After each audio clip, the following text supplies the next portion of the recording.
Hello, one and all. How are you today? I hope you are doing fine. It is a wonderful Friday afternoon. Well, it's just Friday afternoon. Okay, we need our. Not that there's anybody there yet. Our chat up.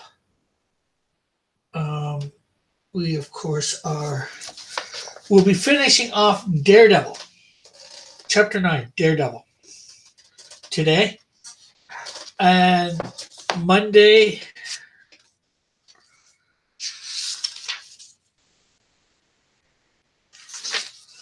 there will be no book reading because I don't want to start another chapter I'll start another chapter, but it will be on Tuesday. As you know, on Tuesday, high noon, we'll go strictly live draw.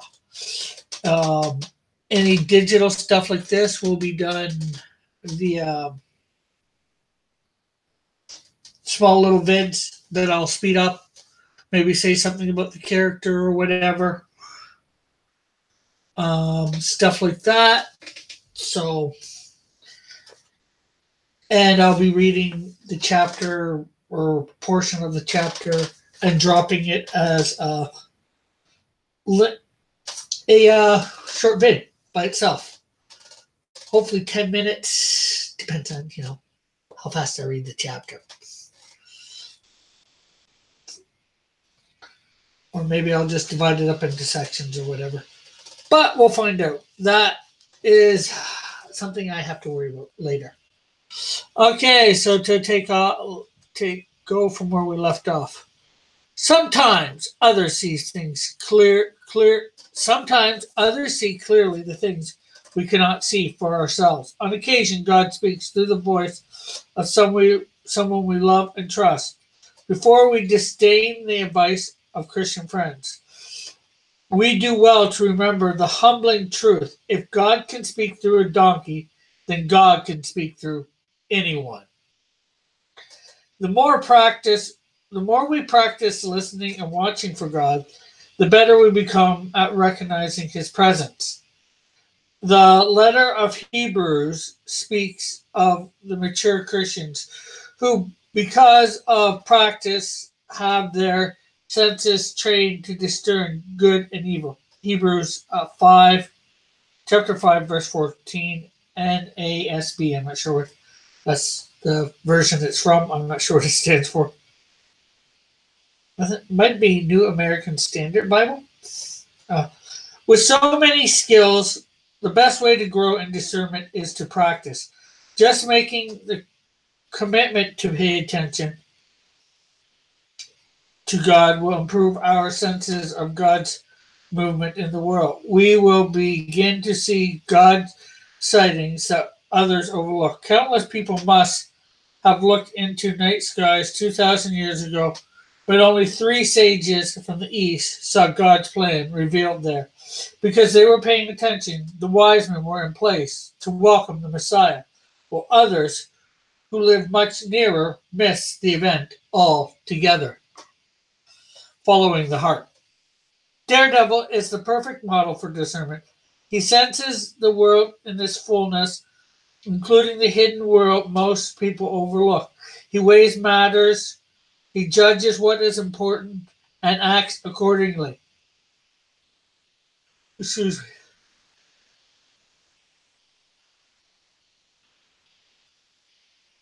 me. Achoo!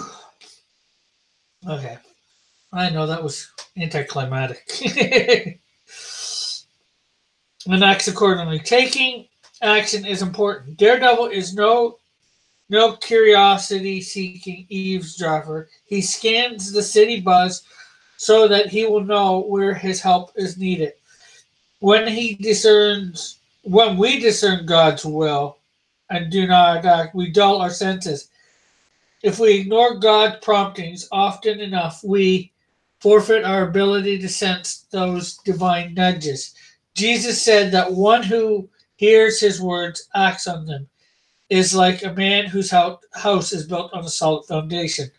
The one who hears and does not act is like the man whose tottering house falls down in the storm. Luke chapter 6, verse 47 through 49. Hey, man, how are you? And that is NRSV version. Discernment is a waste of time if it doesn't determine our priorities and shape our decisions. Matt Murdock lives and works in Hell's Kitchen, having returned to the part of the town he grew up in. As a lawyer, Matt has better options, but he operates as a storefront lawyer office specializing in pro bono work and service to the neighborhood. The comic book version of Hell's Kitchen festers with crime, poverty, drugs, and despair. Dark streets where life is cheap and hope is in short supply. Why does Daredevil hang out in Hell's Kitchen? His father died here. Others will die too, but maybe he can save a few. His gifts are great, and so are the needs of this place. Matt Murdock grew up Irish Catholic. He is scarcely a churchgoer, but his childhood faith never died. Matt Murdock is in Hell's Kitchen because the people here need him. Daredevil stalks the dark tenements because he cannot ignore his calling. Daredevil hears, smells, and feels the world more keenly than anyone else alive, but his super senses are not what have brought him to Hell's Kitchen. Superhuman radar does not keep him in the squad-lit streets. Daredevil finds his rightful path in the same way as the rest of us, by looking through the eyes of the heart. And that is Daredevil done. Tuesday we will continue this, but it will be in little vid of its own on Tuesday for anybody who wants to take it place, and that will be X-Men in the world but not of it. Well, no problem, Bob. Okay, I'm going to send out some invites per the course.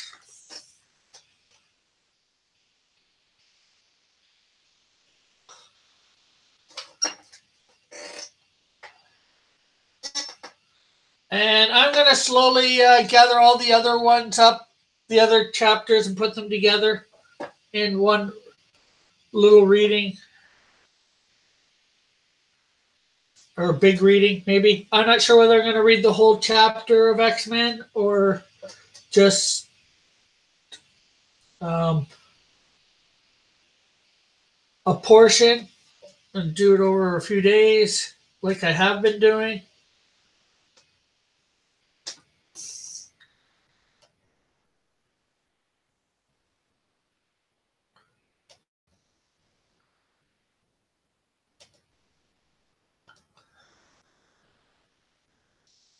I will figure that out in the days to come. I'll figure that out Tuesday when I read it off air.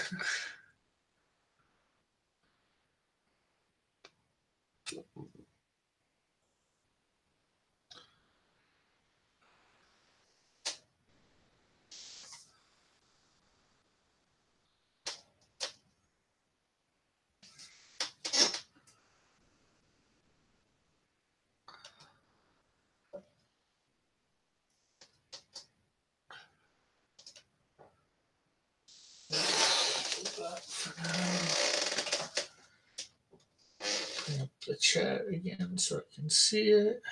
I'll actually put all this stuff down.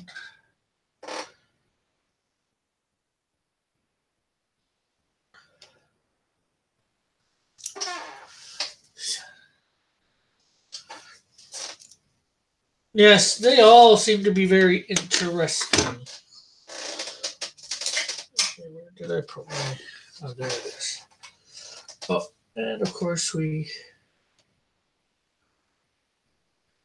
need to share our screen so you guys can see what I'm doing.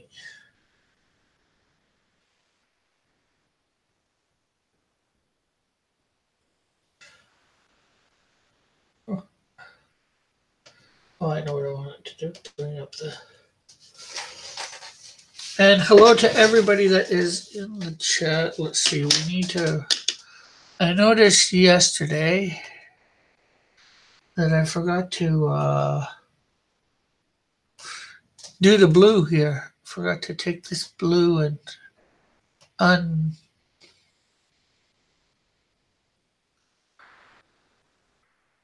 make it gradient.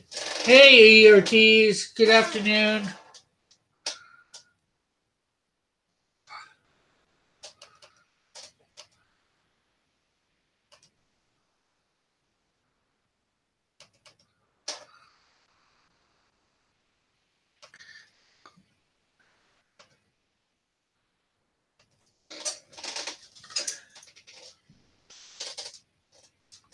Okay, so there we go. That's done.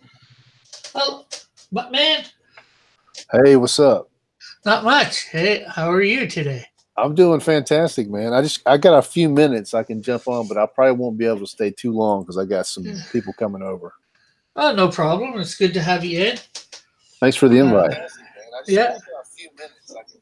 Okay, you need to. Yeah, I got you.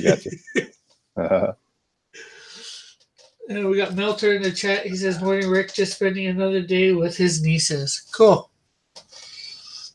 Did you have a good Christmas, Rick? Yeah.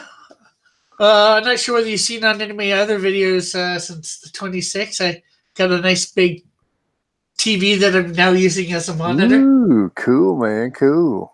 40-inch TV. Nice. Moving up in the world. Yeah. Here, let's see. Stop sharing for a second. Not sure whether you saw, but I'll let you see. I love sharing this. Share with my other camera.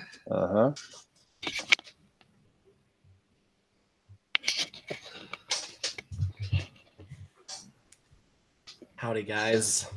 Howdy. Hey, Tyler, how are you doing? Good. How are you guys doing? Hey, Tyler. What's up, man? What's up, Jason? How you doing? I'm doing great. How you doing? Oh, I'm good. I've been up since freaking 5 a.m. drawing. I'm still not done. It's been 5 hours. I'm so tired. Ooh, that's a lot of drawing, buddy. Yeah. I should be. My boss was like, "Yeah, these next couple days, just work from home," and I was like, "Eh." And I have not done that once. You're not hard to convince for something like that, eh? Yeah, he's just like, work from. Well, he was like, I need you to learn this operating system. It's going to take you like a week. I watched one video on YouTube, was like, I got it. Practiced a couple times at work. And then he's like, do you understand it? Because I want you to work from home and start learning it more. And I'm like, yeah, I'll work from home and learn about it more, even though I know how to do it. So I'm at home just drawing. And then I'm probably going to later, probably like in the afternoon, I'm going to film and edit episode 100 of Draw and Talk and this year's YouTube content. Cool. How's Hero coming, Mutt? Oh man, it's coming along. I got some commercial work I'm doing today. That kind of popped up, and got to pay them bills. So I grabbed hold of it, and I'm working on it right now. Okay. So I'm kind of hero page 4 is as far as I've gotten, and then I'm gonna have to pick it back up as soon as I'm done with this project. No, for sure. That's not bad though, to have some other projects. Oh yeah, man. You gotta pay them bills, you know what I mean? So I don't want to like hijack, but can I ask a question for all of us to talk about? Yeah, no problem. It's like something like I was talking about it heavily with my wife last night because we were talking about our goals. She's a photographer.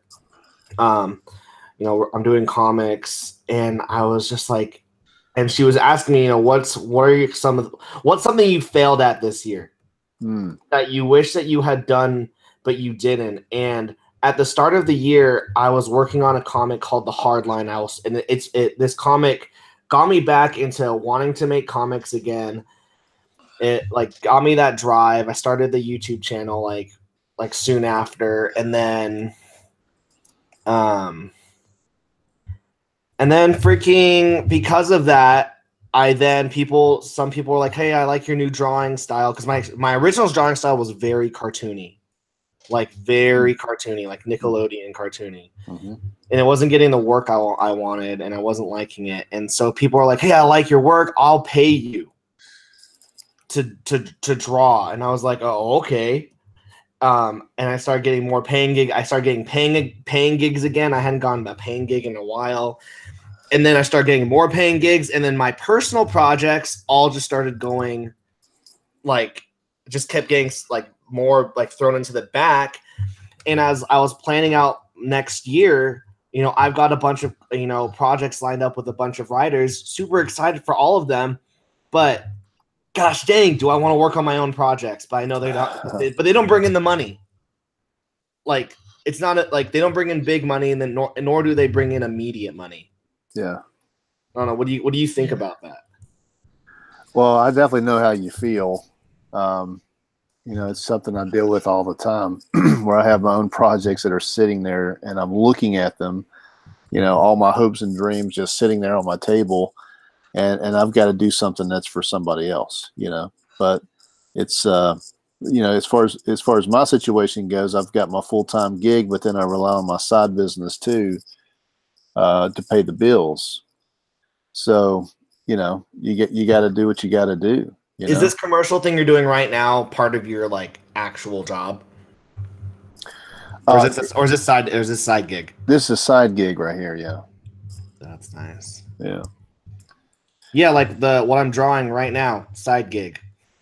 I mean, it's overdue. I told the creator I'd do it 4 or 5 months ago. I never did it, but I'm finally doing it. But I could have spent the last 5 hours drawing my own stuff. Right. Yeah, that's. I guess. Go ahead. Go ahead, Rick. Your show, buddy. Oh, I was just gonna say it's all about time management, which sometimes can be very hard.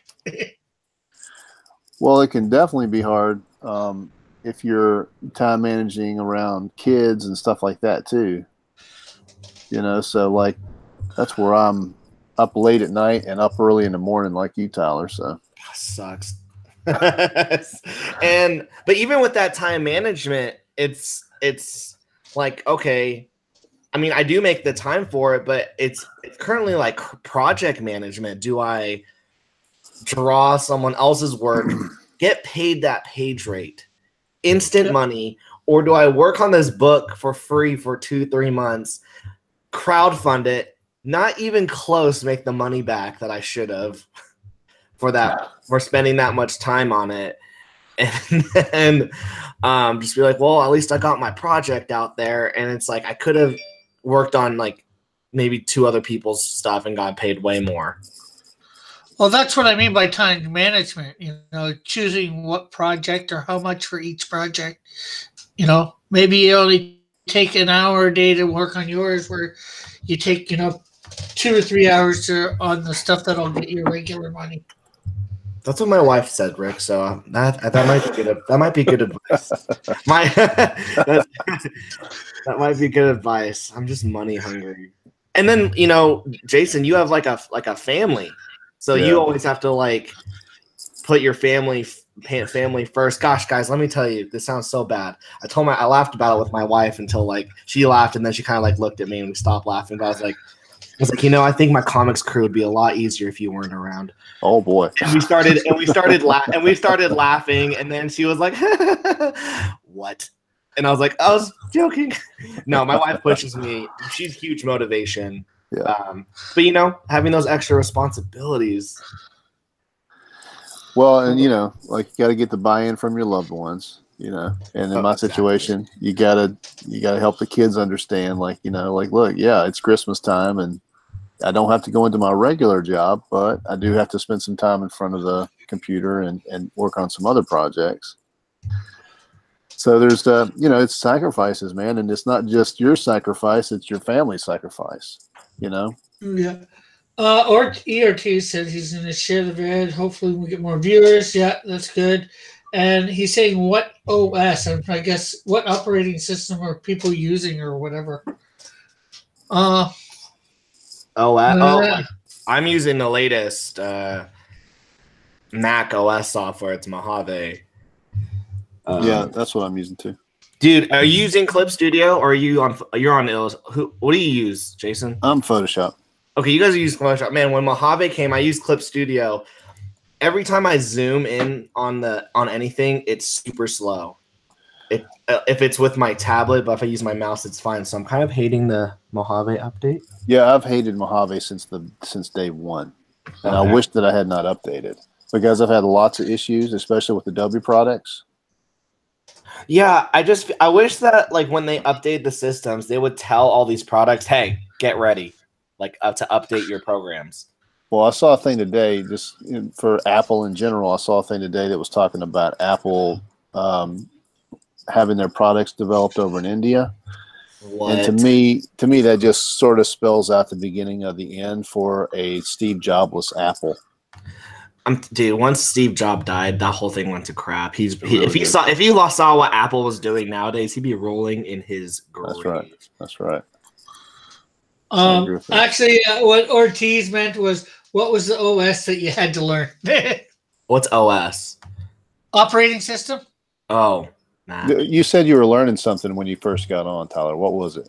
I was learning something. Did I say that? You said you were home. You were home for your job. Oh, so I work. My job is I'm a content creator / social media specialist for a real estate company. So I'm constantly filming the two founders. I'm following them every day with a camera, going to all their meetings. I'm seeing a bunch of houses anytime and then after that, I edit the videos.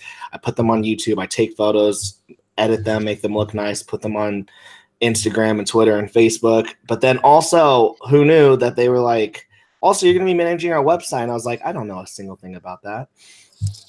And so it's called Curator. It's just they pay like $1,200 a month to this company, and this company creates their website, but also gives you the tools to manage it. So I just had to learn their operating system the last 2 weeks. That's it. Nothing like crazy or anything. I thought I was just going to be videotaping people and editing videos. I guess now I'm managing their website. Time for more pay. Yeah, it's funny. I'm on a trial period right now, where they're like, okay, this is the pay we're going to give you. It's good pay. And they're like, and in 60 days, we'll either fire you or give you a raise. And I'm like, oh gosh. So I'm just trying to bust my butt. Obviously, my attitude at the beginning of, oh yeah, but I'm really excited to be working there, but I need to make it that 60 days. So if you guys see an episode that says I lost my job, pray for me. Oh man, I hope we never see that episode. I hope so. I hope so too. Yeah, same here. But you know what, man? I mean, draw more. Pretty decent economy if something were to happen. It's not bad. It's not the worst time in the world to lose a job. It's true. I agree. But I mean, obviously, nobody wants to go through that.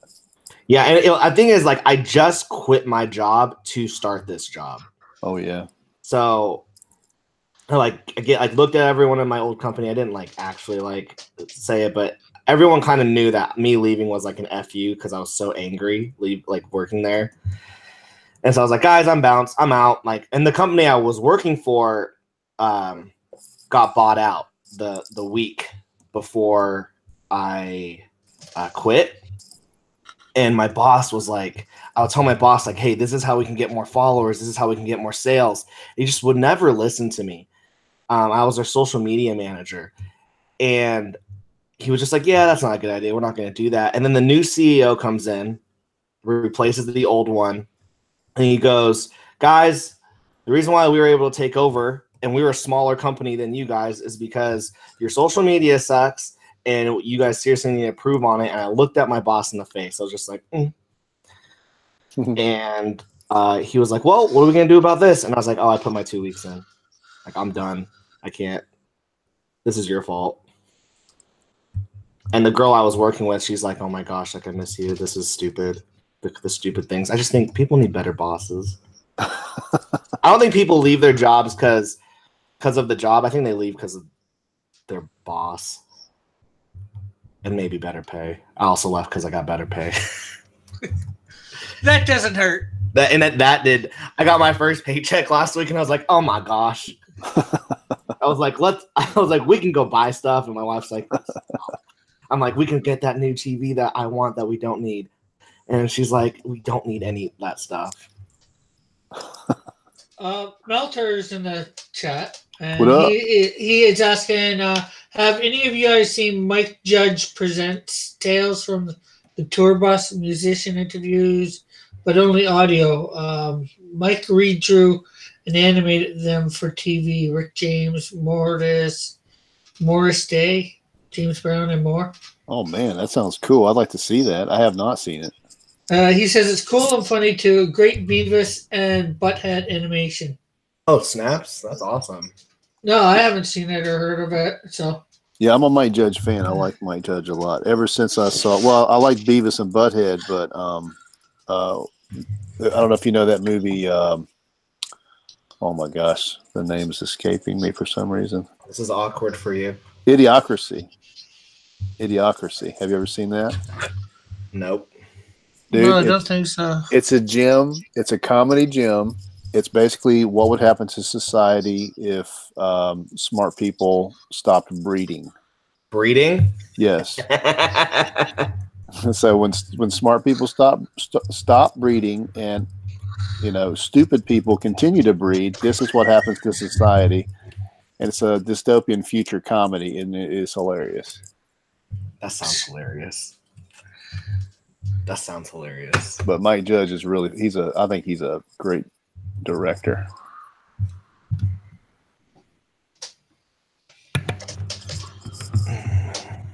So, I asked Rick this last night on my show, but Matt, what are your guys' plan? What are your goals for 2019? 2019 is going to be the year of Hero. Hero will be put out, will be created, will be printed, will be distributed. And we're going to try to do that through crowdfunding primarily. Mm-hmm. So if this current crowdfund does not end successfully, we're going to kick it up again in April probably. How much longer does the campaign have? We've got 7 days or 8 days. 8 days. So you guys are on the hustle now. Yeah, we're on a hustle, and I mean, we're trying our best to, get the word out as much as possible. And well, for those 5 people who are watching right now, I backed Hero. You should back it too. Yeah. If I get enough money, I'll back it. That's you guys, everyone should do as well is you should just go on that page and get the first couple pages for free since they're offering that. That's right. We got a 16-page free download. So just I got that. Yeah, I got that myself. I haven't read it all, but I got it. I started reading it, got distracted, and haven't gotten back to it. Well, you got a lot. You got a lot going on, man. You keep this channel rocking and rolling. It's on all the time. Yeah. Well, as of next Tuesday, things are going to be changing a little. If people haven't heard. My live draw is going to be at this time, and I'm going to end up doing a whole lot of short videos, maybe 5-10 minute videos, trying to get out 3 or 4 5-10 minute videos a day minimum. You can do 5 to 10 videos a day? No, I'm just saying like 5 to 10 minute videos. I've been doing, let's see, 2 live streams Monday to Friday, plus putting out a snack video, and then being on other people's streams. Yeah, I was just like, you're gonna do 5 to 10 short videos a day. Like, I bow to you. Rick, I don't know what it is about those snack videos, but I'm like mesmerized by them. Oh, every time I see one of your snack videos, I'll watch it. And I like that they're 2 minutes or whatever, you know, not long.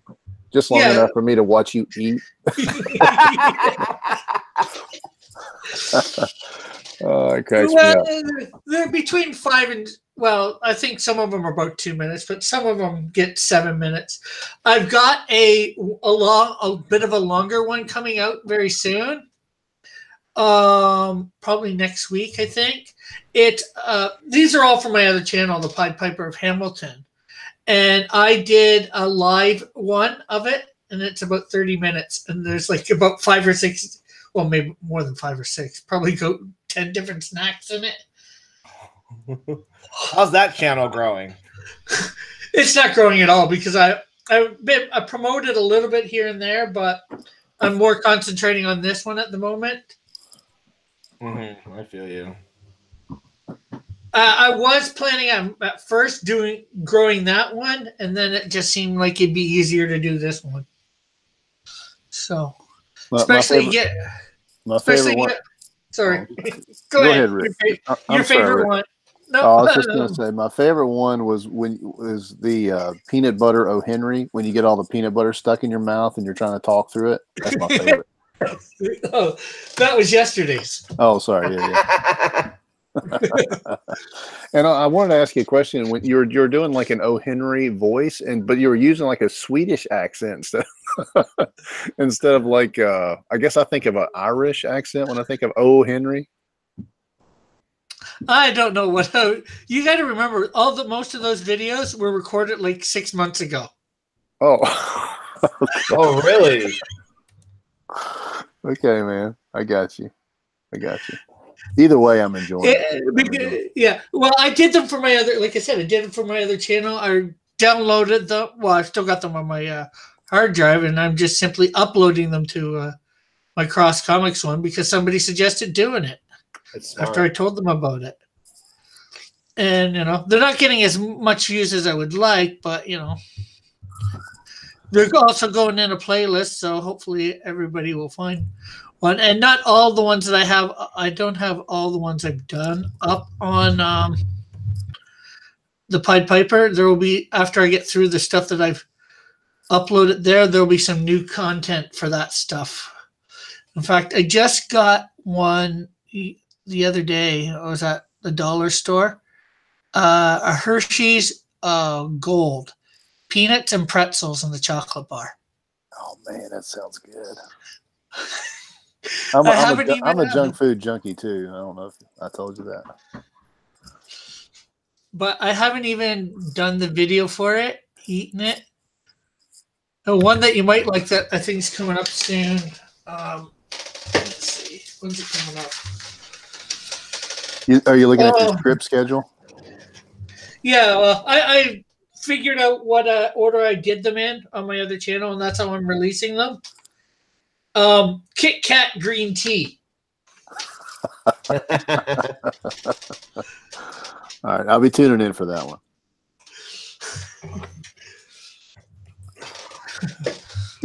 I can't imagine why that channel's not why that show's not growing. I mean, doesn't everybody like to sit around and watch people eat sticky caramel and lick their fingers afterward?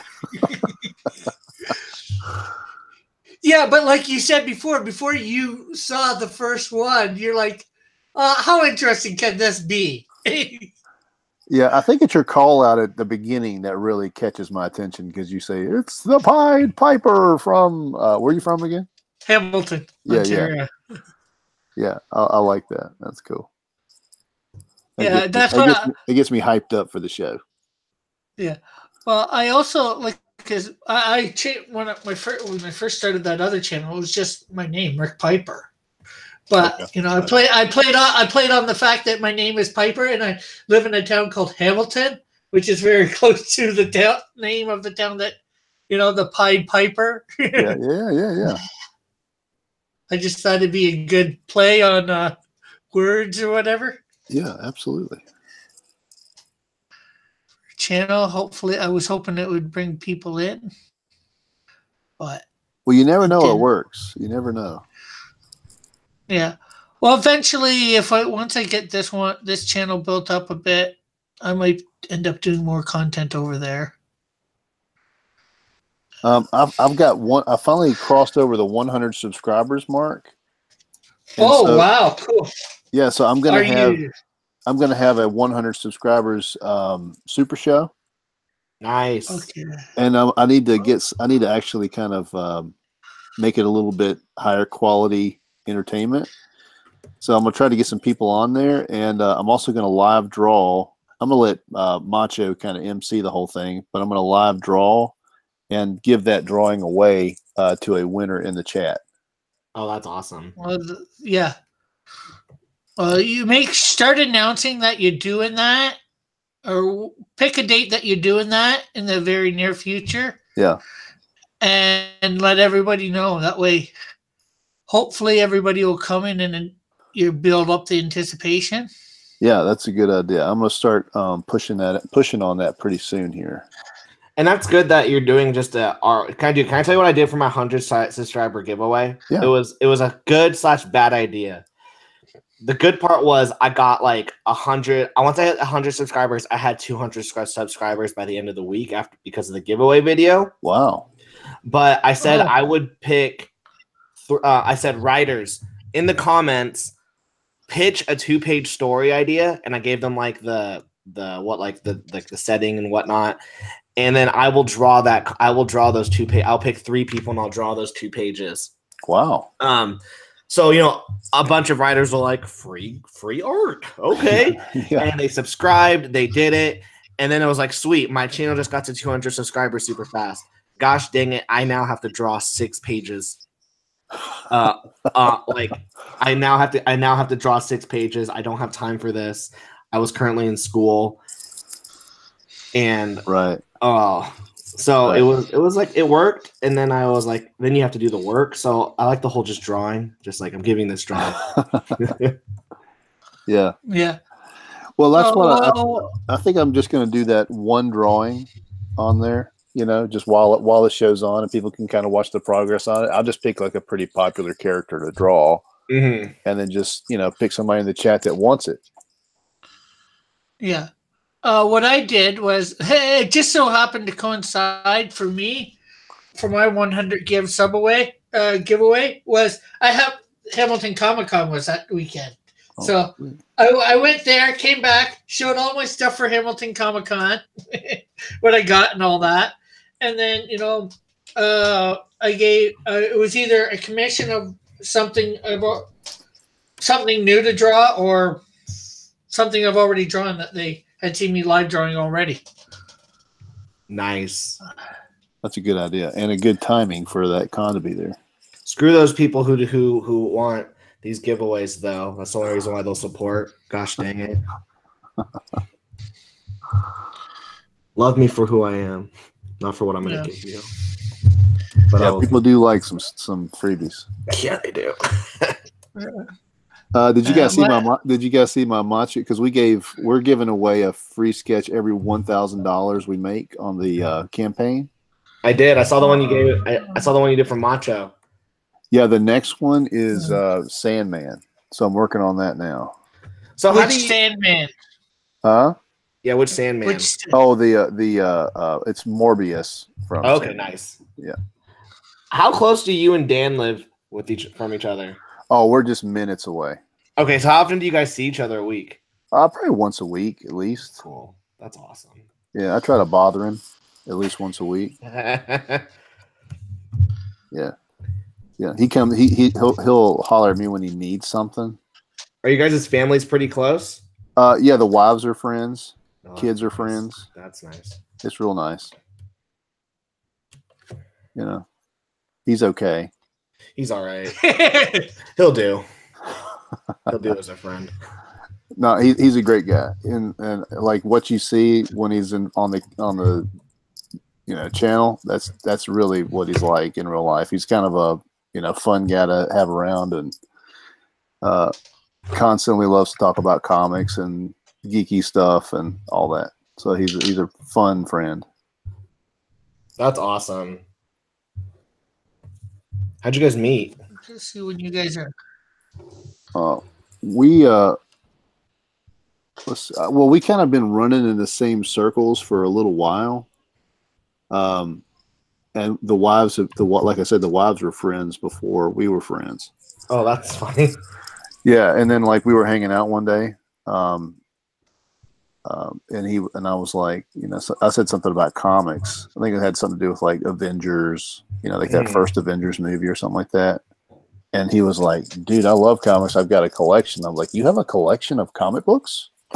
Yeah, and then after that, it was just like, like that scene in Step Brothers. Did we just become best friends? Exactly. Did you guys do karate after that? Yeah. We do things like Macho has all kinds of fun activities that he does, and so he's like in constant party mode, and he's always like hosting people and doing fun things with people. So when we do get together, it's like usually it's just kind of a it just becomes kind of a fun party where the wives get completely annoyed with us, but we're having a great time. We were friends first. Yeah. That's funny that it's such like a closeted thing. Like I like comics. It's like, oh, me too. Exactly. You too? Yeah. It's like, well, especially because our wives do not like, neither of them are into any of that stuff, so like, and he's in his job and like who he is outside of comics is nothing to do with that stuff. So like the first time that we really started to hang out and talk about it, he was like, "Man, have you ever gone to a comic book convention?"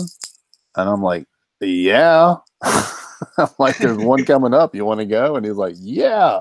So then we started going to like conventions all over the place and meeting creators, and finally we were just like, "Man, we need to make our own comic. We could do this."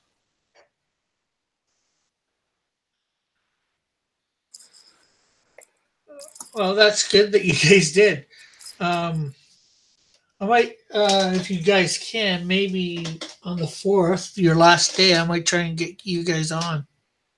Yeah, man, that's a possibility. Just hit me up in a DM and make a DM with Dan too, if you don't mind. Yeah.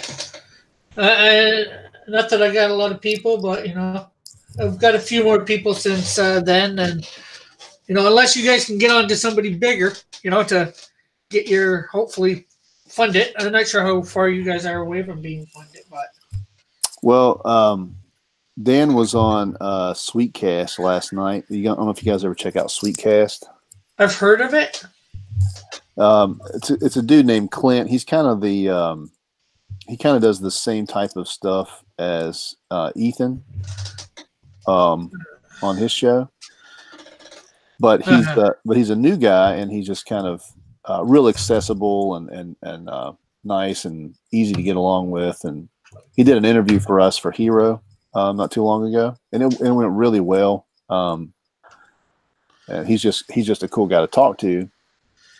Oh, that's good. So he had Dan on last night to talk about writing, and while they were on there, Ethan jumped on just in the chat just to say hi and stuff. Yeah. And so hopefully there's and he listened to Ethan commented on Macho's pitch because he was pitching this idea. Yeah. And he was like, awesome pitch, man. So, hopefully that means we can kind of get a little bit of sunshine yeah, shown on it. You know what I mean? It would be really nice if you got on Ethan's that night. Oh, it'd be fantastic. How often, though? Ethan doesn't really promote comics anymore, does he? Well, he's been talking about starting to do it again in the new year, so. I think all those guys got a little bit probably burnt out from some of the drama that comes along with picking up people and promoting them. Because then you get other people like, why didn't he pick up me? That's not fair. Yeah, and you got some people who felt like they were really shortchanged. Yeah. But it's like he can only do so many people, And he can do whatever he wants. It's like, I'm not going to go to any of you two and be like, hey Rick, get me on your show. Oh, you're busy that night? What the Yeah. Yeah, like I think some of those attitudes were really getting to those guys.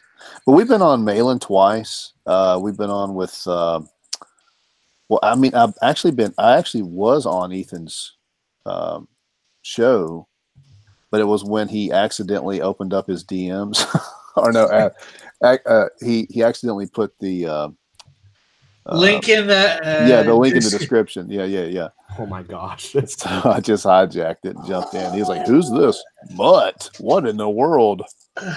I did that once. Put the link in the description. I actually did it once too. It's kind of easy to do if you're not really thinking about it.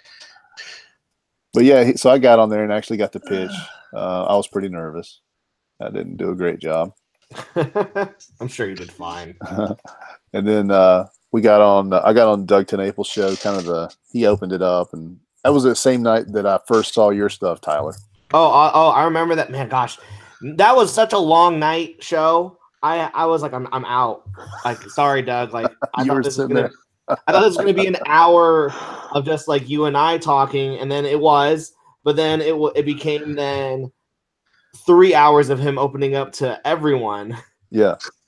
Yeah, it was great. I mean, like, you did a great job on that show, and I watched it, and then all of a sudden he's like, "Now, if anybody else would like to jump in," and he just put the link out there, and then it was like after that, it was insane. It was. I met you, because you. I met Macho Dan. I met a bunch of people who are now who come on my show a bunch now, because of that moment.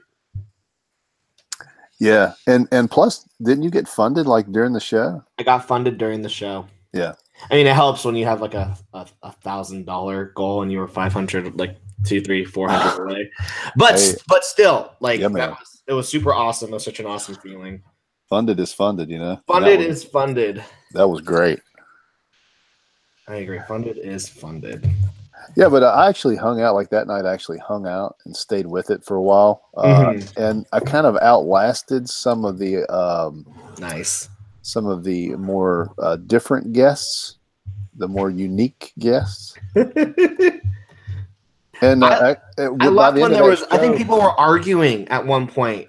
Oh yeah, because some guy hijacked the show, was talking about his. And I was like, I was sitting there like, oh my wife's like, what's going on? And I'm like, I want to kill myself. There's this one dude, he works for the post office. He hates his life. He won't stop talking.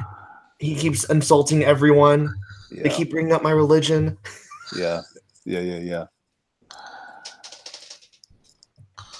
you got to take those opportunities though when you can. I mean, the creator of Earthworm Jim, oh man, you're not gonna say, oh no, I'm too busy for that. You're gonna make time for that. Well, I think you and I talked about it on your show a little bit when we were talking about Comicsgate, but Doug TenNaples kind of endorsing, really kind of sort of set that for me, because I was like, man, I really started to kind of take that movement more seriously. Because I followed Doug TenNaples for a while, and he's definitely controversial, and doesn't mind sharing his opinions and beliefs, publicly, and has taken a lot of abuse for it. But I was watching it kind of for entertainment purposes before that, and then after he kind of endorsed it and came into the movement himself and talked about the merits of it, that really kind of changed the way it felt to me. I also find Doug not like someone who's, and maybe it's just because I have a really bad taste currently with the Comicsgate movement. I've never sided with it. I've never been part of it, but I've just really not been liking, I've not been liking Ethan for a bit. I don't know. There's just been a lot of things with it where I've just been kind of I feel like a lot of the creators are very cocky currently. They like we should be worshiping them. I don't. And what was I gonna say with this? And I've always felt though that Doug was never like that. Well, he said from the beginning that it's not that for him. He just wanted to kind of get in to find out how to crowdfund. Yeah. he's like I've been Comicsgate since before you guys were Comicsgate. You know, I've been dealing with these people for a long time, so this is nothing new to me. I might as well get in on some of the energy that you've got going. And you know, he was always very appreciative of Ethan's help for that. You know, yeah, I don't. Yeah, he's never like he's been like you know, his channel. He's not gonna start drama. He's not gonna. He's just, hey, listen, I've been doing this my whole life. Like, he's a creator first, in my opinion.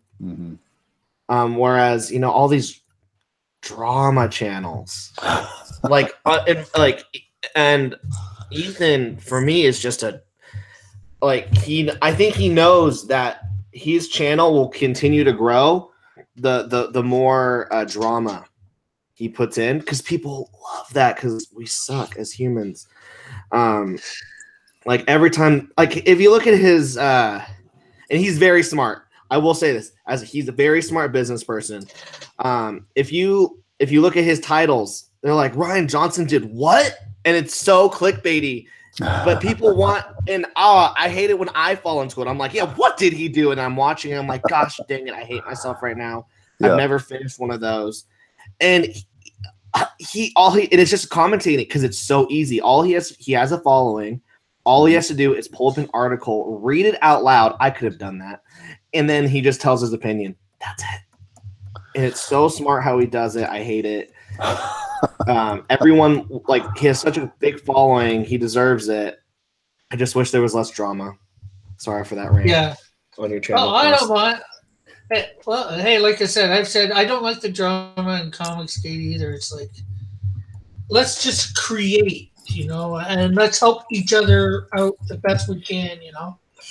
I'm no big channel here, but, you know, I'm willing to have pretty much anybody on, as long as, you know, they behave themselves and all that, to say it nicely. As long as you're not a dick. Yeah. Yeah. I can only be there. I was going to say, I'm the only dick here. And I mean Richard. Yeah, you know, like I'm also not into the drama. I have to admit, I do kind of enjoy watching the drama. Yeah, it's bit, you fun. know? Yeah, I don't mind like you know, just following some of the ranting and some of the you know, problems. But what I don't like is when it's between creators, or between, you know, people within the same grouping, the movement, because that does really affect the energy that people have toward it. Because there's a ton of infighting right now with Comicsgate. Tons. And that part makes it look like it's not worthy of attention, you know? Because people are really behaving immaturely, and when they do that, they're defeating the whole purpose. And I think a lot of these creators have since becoming now they've realized they don't need these bigger companies. They have influencer status. Ethan has influencer status. If he says something, it's going to get funded. Mike Miller, if he says something, John Malin, these guys have these influencer statuses, but sometimes I'm just like, you guys are dicks. I was on a show. I forget what show. John Malin pops up in it, and then I was like, cool. And then the guy was reading the chat, and there wasn't a lot of people in the chat. And then John just goes, "Hey, don't be reading any of those chats unless they're super chats." Oh. And I'm like, gosh, like, who cares? It's like, so someone didn't give you $1, or I remember Doug Grant, Lone Wolf, the creator of Lone Wolf. Garrett, yeah. Yeah, Garrett. He just tweeted. It was a harmless tweet saying, "Hey, thanks everyone." He goes, it was like, turns out people backed my book and they weren't from the shows I went on. You guys remember that tweet? No. He goes, it turns out like the shows I went on, thank you. And he goes, thank you for everyone who like had me on their show. But it turns out like people bought my book not from those shows, but from me marketing it. Uh-huh. So then John Malin goes, "Hey, I had you on my show. Like, screw you. What? You're not invited back on." And then Mike S. Miller goes, "Wow, this guy sounds super ungrateful. You're not invited on my show in the future. Like, better make sure blah blah. This guy never gets on anyone else's Comicsgate show." And I was like, "Oh my gosh! Like, thank you guys for being on the show." He's just saying that I'll say it right now. I was on John Malin's show. I got 0 backers from his show. 0. Wow. I haven't heard that. That's a shame. But we're really grateful to be on their show. Like, yeah, very grateful to be on their show. But let's not ignore the stats. Yeah. It didn't do much. Yeah, Doug's one of the cool guys. I mean, he's very nice, very friendly. Pardon? You are home. Yeah, I'm live streaming. Bruh, we are on live on YouTube.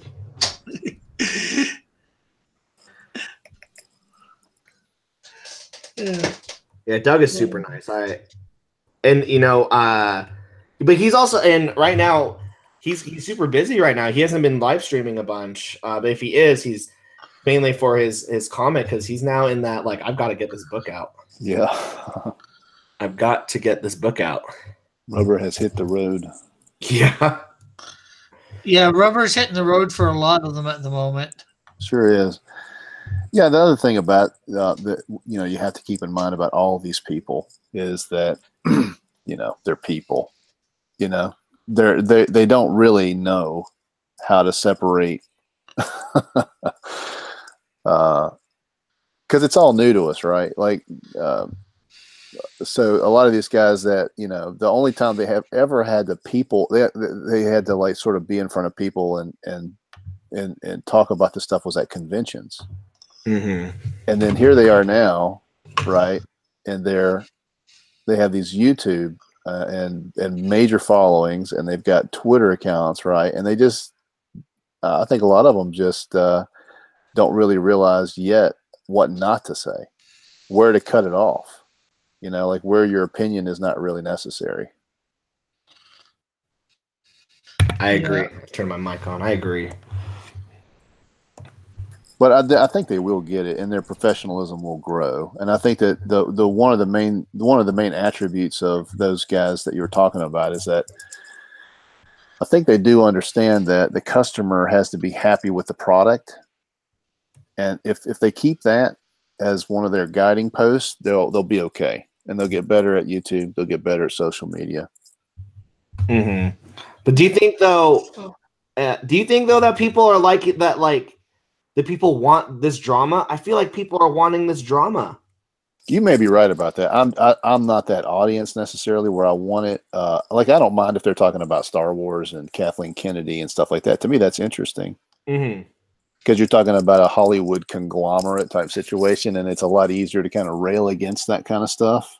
Yeah. But if you're talking about Doug Garrett, then no, I don't think that's healthy, and it's not something that they need to continue. They need to cut that stuff out. Otherwise, people like me are going to hit the road. Yeah, let's see. Melter says Donald DeLay and Andrew Herta are pretty cool. Ortiz says, Melter, I like Donald. Melter then says, the stupid drama I've seen between War Campaign and Nerd Wonder / Midnight Cherry. Yeah. I'm not, and then Ortiz says he's not a fan of War Campaign. Me neither. What is War? I don't even know what War Campaign is. I've heard of it, but I don't know. I don't know what it is. It's just basically one of Ethan's main followers for a while. I forget what his name is. Roe. The guy that started calling him Caesar. Oh, okay. He started this thing called War Campaign, and they go on there and they're basically the SJWs of Comicsgate. That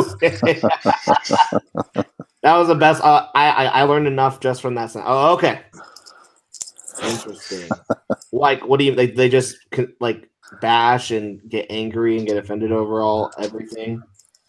Yeah, and that different Comicsgaters, and then they just, they're the ones that had this whole big up in arms thing about John Delarose And now apparently they got something against Nerd Wonder. They had something against Pope Fire. I'm not sure whether you know half these people are.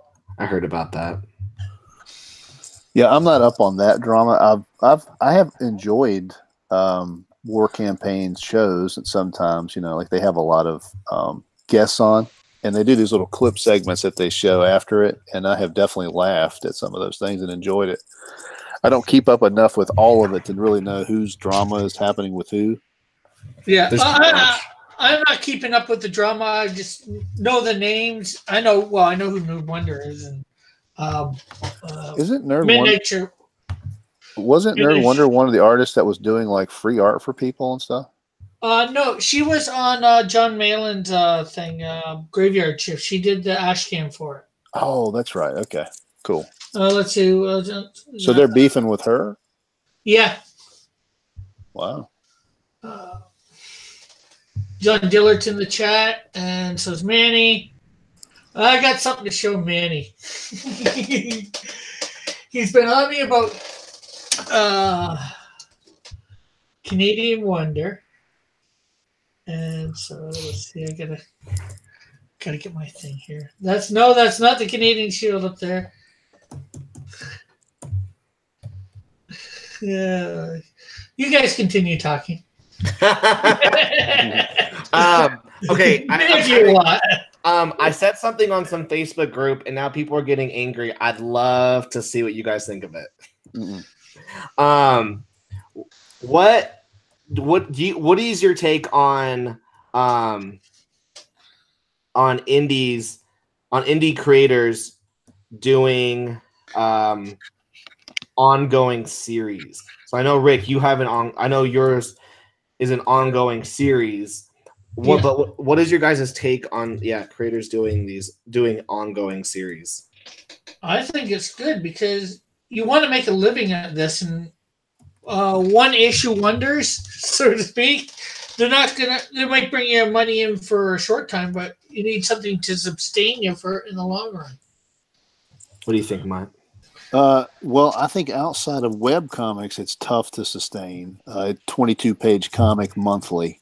Mm-hmm. So if you're doing it digitally and you have a pretty good following digitally, I think it's a good format. You can keep a solid audience, especially with some of the new platforms that are coming out that are specifically for web comics. I think that's pretty good. Me personally, I think it's such an endeavor, especially time-consuming endeavor for me, that it has to be kind of done in big chunks. Mm-hmm. And I have to plan for it like that. So a monthly comic for me doesn't make a whole lot of sense, especially financially and time-wise. So for me, it's like it's smaller graphic novel size, 3, 4, 5-part storyline, however long you can make it happen while the audience is still engaged. So that's my belief as well, is that for an ongoing, let's say, this is just my belief, guys, my opinion. Let's say that you've reached issue 20 of your ongoing series as an indie creator. And then finally, let's say issue 20 is like really popular. Let's say people pick up issue 20, like that's their first issue they pick up, and they go, "Oh my gosh, this is amazing," because you've improved 20 issues in. And you go, and they go, "I don't know what the story's about, what's going on." And you go, "Well, hey, listen, the past 19 issues have not been good, but you'll need to buy them to like catch up with the story." And then they read, and I'm scared that they then read those 19 issues like, "Oh, I don't want to commit to 19 issues. I don't know where the story is." Yeah, but if they know that 20th issue is good, then they know you've improved. So they pick up the other ones to get the story, but then hopefully they would be continuing buying while they're getting those other 19 issues. So I guess what I was trying to say in that group in this Facebook post is like, why don't you just do a 6-issue story, end it, do another 6-issue story, end it, and then these are just like endings. like straight endings, and then people are like, "Oh, that was good." From what I understand, that's kind of what Peter Samedi wants to see when he's hearing pitches from indie creators. Is he wants to hear a 6-issue or less story arc idea, because that's what will sell. That's all, and that's another thing is that's what sells. Yeah, with indies is these mini series, because ongoings are like, even that new comic book company that came out, TKL Presents, they're not doing ongoings. They're like, hey, here's a 6-issue story. You can either buy it in all 6 issues, you can buy it in graphic novel, you can either do it in freaking what's it called, digital, and you can binge it. And I think I don't know. I feel like people are leaving ongoing. Like if they did a bunch of Batman miniseries, I think that'd be like White Knight, limited run, super successful, not ongoing. But there's going to be a sequel, right? But like the reason why I didn't get into comics was because when my first comic I saw, it was Batman 7 something. I was like, I'm out. But then when the New 52 came out, I can get Batman #1. Yeah, it might be an age thing, because when I was coming up, like the spinner rack was where you went to get your comics, and so you going to buy your comics either at a shop or at a store was a cool event, right? It was something to do, especially if you're like me, growing up in a small town. And so like the collector mentality really takes over, and you want to get full story arcs, and then different creative team comes in, so you want to see what you really invest in a character before creative first, right? Yeah. So I'm thinking like if you if you can develop a set of characters or a universe that is so compelling that people want to come back month to month, then you can definitely make that work. Yeah. But that's a tough thing to do nowadays. People are wondering what you're drawing, Tyler. You guys want to see it? Actually, I literally, as you just said that, I like did the final brush stroke. Nice. Let me on my tablet. Yeah, let me show you guys. I'm now done with drawing. For a couple hours. Gosh, I have a headache. This took me 5 hours. Let me screen share it. Let's say first, my worst fear is something shitty happens, and then I lose. Just make sure you save it. Yeah. Okay, so here. All right, guys, can you guys see that? Yeah. Yeah. Okay, so this. All right, so let me help show you guys panel by panel. I haven't put the lettering in it, but there's the town. Cool. And then there's our character, and he's at a bar talking with the bartender. And then he's drinking. He's gonna say something, and then as he's complaining, this mother effer is gonna be like, "Bitch, where's my money?" So it's a 2-page story. So like this is my like original like layouts right here. Totally just blah. And then there's the other then there's the next set of layouts I did because I didn't like the other ones. Yeah. Super. I'm weird. I like seeing that kind of. I like the process stuff. Yeah. And then after that, guys, I just then like look at this. That's not a square. There's no window. I'm so messy. It goes from this, and I'm like, oh, maybe I'll want a window, and then there's blood. There's nothing straight. Like, for all I know, my perspective is completely wrong, and I wouldn't even draw it. Like this, like there's no detail. It's just, if you were to look at this, go, well, Tyler, what'd you draw today? Oh, I drew this. I'm like, oh, that's crap. No. But I know that I don't need to like this. I should put a little more detail in this because it's closer. And on a comic book page, this is smaller. And like look, there's a building. Look at that. So that's a car. Look how crappy that is, guys. it's far enough away. There doesn't need to be a lot of detail. Exactly. Like, listen. This is what some people I feel like don't really get about the medium. Okay, comics is not. If you want to draw cars, and I'm definitely open to argument on this because I'm probably wrong, but this is my opinion. If you want to draw a car that looks really great, like a real car or a building, then you're probably not really into the story or the action of what's happening, right? You're like rendering things that are photorealistic. To me, comics is a story medium that pushes you along quickly. You need to know this is a town, this is a bar, this is a car, right? And it just really like whatever you can do as an artist to make those things happen quicker and get to the story, the people, the action. To me, that's great. And so if I see if I'm looking at a bar stool, I just need to know that's a bar stool, and that's exactly. it. Like, I don't need there's my bottle.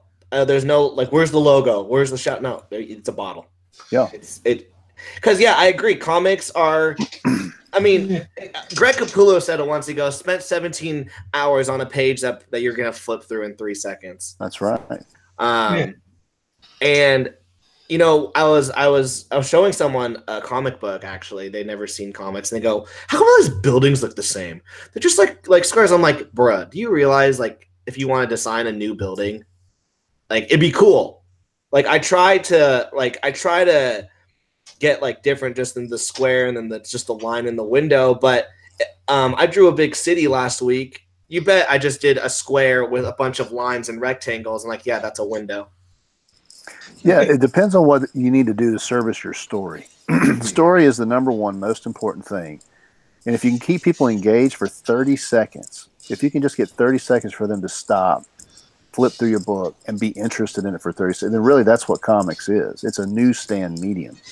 Mm-hmm. And if, for instance, in Avengers Tower is a character, right? So Avengers Tower had to be designed. It has to have certain functionality, and it needs to be recognizable. Same with Baxter Building for the Fantastic Four. They're like characters in the story, and they're meaningful to the story. So, in that case, or the Fantastic Car, for instance, it's a vehicle that's necessary to the story. If you're doing a comic book about Knight Rider, then you better draw Knight Rider just right, like a real Trans Am or whatever it is, Yes. So a big reason why I render for this story, it's part of an anthology called it's called The Hardline. That's my comic book, and then I have a bunch of mini stories. This is one of them, and it's called An Edge City Tale because all these stories take place in this city. This city is the character, and so I need to obviously I need to work on make sure the characters are good, but I want people to, when they see this bar, I don't have to be like, oh, that's the Olive Bar. They know, oh, I know where we are because I've seen this bar before. It's a character. Kind of like Gotham City and Metropolis. You see anyone draw that. Superman could be in Gotham and you're like, yeah, Superman's in Gotham. This isn't good. Somebody was asking who's with me here. I have Muttman from Hero Comics, and I also have Tyler from Draw and Talk on with me right now. Yeah, so Muttman, is that your new avatar there? New look for your avatar? This is a mascot that I'm creating for a hockey team. Oh, that's sick. Looks like it could be a mascot for you. Well, I do have kind of a Muttman character that I like to develop, but it's not something I'm ready to unveil yet. But one day, yeah. Cool. And then I'm going to show this for Manny, the Canadian verse. he got on me because of one character I created and only drew once. Canadian Wonder. He's been wanting me to draw it all the time. So created the Canadian verse. Marvel and DVC heroes as just strictly Canadians. So you have Superman as a Canadian. Call him the Canadian Shield. That's awesome. Batman here, the Canadian Bat. Batgirl, which looks more like Batwoman, is the Canadian Girl Bat. Hulk is Abominable, as in Abominable Snowman. Canadian Red Lantern, Canadian Lantern, Canadian Spider, Iron Canadian, Major Canada. Thor didn't really change the name. Supergirl, so she's Canadian. Shield at Flash, and then we're back. I've got other ones that I'm gonna do. These are just all quick drawings, as you can tell. But man, he got on me about the whole Canadian Wonder. So, okay, you want to know what her relationship is to all these characters? It's just a side universe from my part of my multiverse. That's awesome, dude. I love how much fun you have with comics. It's one of the things I like most about your channel. Yeah, it's just a good time. You're just here to have a good time. Yeah. So let's see what Manny thinks of all that. So I can see the chat. Hey, yo, people who are watching, I'm going to do a really selfish plug here, but youtube.com/DrawandTalk. The goal is to get 4,000 subscribers by the end of 2019. Boom. John says there's no Insecto here. Yeah, that's because it's all supposed to be Marvel and DC characters as Canadians. Hey, Rick, how long does it take you, do you think, to draw a full 24-page comic? Taking my time, I'm not sure. Well, I did my 23 one, probably, like I said, I took forever because I didn't do my best. So, well, obviously I didn't do my best, but I mean, I'm not sure. I didn't take my time, so it'll probably take longer taking my time. Mm-hmm. I'm gonna have to do a 12-page one here very soon for whatchamacallit? Tales Beyond the Gate. Nice. I struggle with I don't know. I just feel like I have to be rushed. I have to rush myself. I don't know why. I'm just like, I have to freaking draw this comic. Yeah. And I want to one day just spend a whole day and be like, okay, I'm gonna wake up at 6, start at 7, and I want to draw a full comic book page and make sure take it like 10 hours, like the pros do, or at least they should do. Well, at least what Greg Capullo does, if anything. I know Greg Capullo can draw for like 13 hours, and that's just penciling. I want to see if I can pencil and ink a whole page in 13 hours. I know I can because I did this one in 5, but yeah, like taking my time because I feel so rushed sometimes. Oh, I got a new person in the chat. Shabby. Hello, Shabby. How are you? Nice beard icon. Yes. So, but yeah, I gotta. I thought you were promoting me on XDD. I'm not sure what that's supposed to be.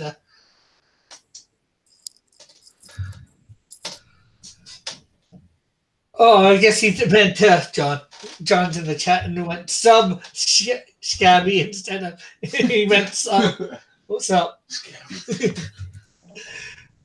But yeah, you were saying about taking a full day to do just one page. I mean, I was watching Jason. I was watching you draw, dude, and I was like, gosh, you draw like so well, and you're taking your time. And I was watching you draw, and I was just like, just draw over that blue line. Just with a big brush. And it looks so good, and I just feel like someone with ADD. I'm like, I gotta draw this. In my mind, I'm like, if I can't draw this whole page in an hour, I'm failing, which is completely impossible. Yeah. I don't know why I have that in me though. It's a flaw. If I draw with Brad, ever pencil for life, like we were tabling next to each other, and he goes, "Dude, slow down." And I was just like, well, he goes, just slow down. And I'm like, oh, okay. Even when when we stream, I'll be like, hey guys, what's up? It's Tyler. He goes, hey, slow down. just stop. That's a flaw. I need to learn patience in my art, like you guys. Oh, I know I'm fast, and I need to slow down too. That's one of my problems as an artist. Well, Brad is a really amazing artist, so definitely listen to whatever he says. I know one time I was at the comic book store and he goes, "Okay, Tyler, I'm going to show you how to, do figure work." I was like, "Okay, I'm ready." It was like 3 years ago. And he just like pulls something out of his ass. He goes, "Okay, copy that." And I'm like, "Okay, like where do I start?" And he goes, "Just, let your freehand flow." And I was like, "What?" Like he's like doing this, and by the time he was done, there was like a full like figure. And I'm like, and I was like, "Well," he goes, "This just scribbles." I'm like, "Well, I don't know what you did." He's a great artist. I've learned so much from him, and it's awesome. He's fun to watch because it's just it does seem to kind of flow out of him. You can tell he's been drawing comics for a long time, and he's just got that ability to just put it down. Mm-hmm. So, and it's so effortless. Like it's his pinups. Yeah. So effortless. Yeah, I watched him draw an Ash one day. Ash from the '90s. Oh my god, I was watching that as well. Holy crap! Yeah, it was good. I was like, "Wow, dude, this is really great." And all traditional. Yeah, man, just straight putting down ink. I was like, "Wow." Well, hey guys, I really appreciate it. Can I jump off now, Cross? Because I got some things I gotta get ready for. He's muted. You step away. You step away. I'll hold down the fort, and then I also have to bounce. So I'm now gonna take over the show until Cross gets back. All right. Now it's draw and talk. And I can't. So you're draw and talk with no guests. Exactly. Hey, good talking to you, man. I really appreciate it. Hey, CJ. So I'll tell Rick that you. I'm back. Oh, Rick's back. I was about to take over the show. I was about to be like, "Welcome everyone to another episode of Draw and Talk." And it's draw and talk. Exactly. Yeah, man. I appreciate it, Rick, and I'll talk to you real soon. Okay. Yeah. Anytime you see the link, feel free to jump on if you can. Thanks. I appreciate that. Hey, Rick, I too have to bounce because I'm looking at my lovely wife, and she's like, "When are we gonna hang out right now?" And so I am gonna bounce. Okay, no problem. Hey, see you guys. Hey, you have a good New Year. Everyone who's watching, have a good New Year. Yes, have a good New Year. Peace. For sure. Well, it is 1:22, and unless somebody else is planning on jumping in for 20 minutes or so, I think I'm going to end this. I know it's a little bit earlier than 1:30 by an hour and a half, but I got sharing. Yes, I am sharing. So I will finish Extendo up here on Monday. I'm going to save. I'm sleeping. Leave me alone. Okay. So remember to like, subscribe, hit that notification bell, and I should be on later today to do a whole bunch of live drawings since I've missed the last few days, all this week of live drawings. Well, I didn't miss Monday. I just didn't do one of my characters. But